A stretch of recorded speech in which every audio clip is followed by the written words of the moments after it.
Shalom, ladies and gentlemen. Today, as always, we'll be talking about our weekly Torah portion, Parshas BeShalach, when the greatest miracle, according to Talmud, in the history of humanity happened. It's a splitting of the sea, not just a splitting of the sea, but then shaking of Egyptian's army in the sea. And then we sing the song. The song with euphoria, with excitement, to the extent that we're singing all together the same word, every single person in the greatest excitement possible. And this week, B'ezrat Hashem, we will be reading this portion in the synagogues. Very important to come and to listen. And this became such an important song that every day in our daily liturgy we say this song in our prayers.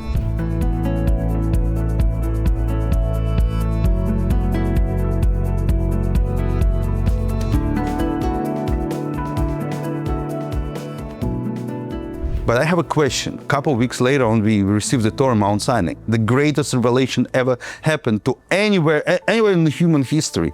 Why we don't sing song over there? Why specifically that great miracle? No questions. But why there is no such excitement at the Mount Sinai or other miracles? Why we don't write a song for receiving of 10 commandments? No, we sing specifically at the splitting, after the splitting of the sea closes over the Egyptians. Maybe some explanations you can find with the actual text of the song. One of the key phrases in the song is the words of this is my God, and I will glorify him. This is God of my fathers, and I will sing a song to him. I will rejoice with him. Usually this phrase is interpreted, according to most of commentaries, that by glorifying God, we taking care of all our religious articles that should be beautiful print of the books, or any items that we use for the worship, is it the cup for the kiddush or menorah, has to be beautiful and graceful. But there is another explanation to this that gives an opportunity to me as a rabbi to get out of the absolutely unresolvable situation in conversation with other people and try to convince somebody to come to a synagogue or to do something or keep kosher or put on tefillin. And the answer that I receive, especially among the Russian-speaking Jews that I mostly deal with, oh, Rabbi, we didn't have this education, we grew up in a different home, in a different environment, we're not religious like you from the household.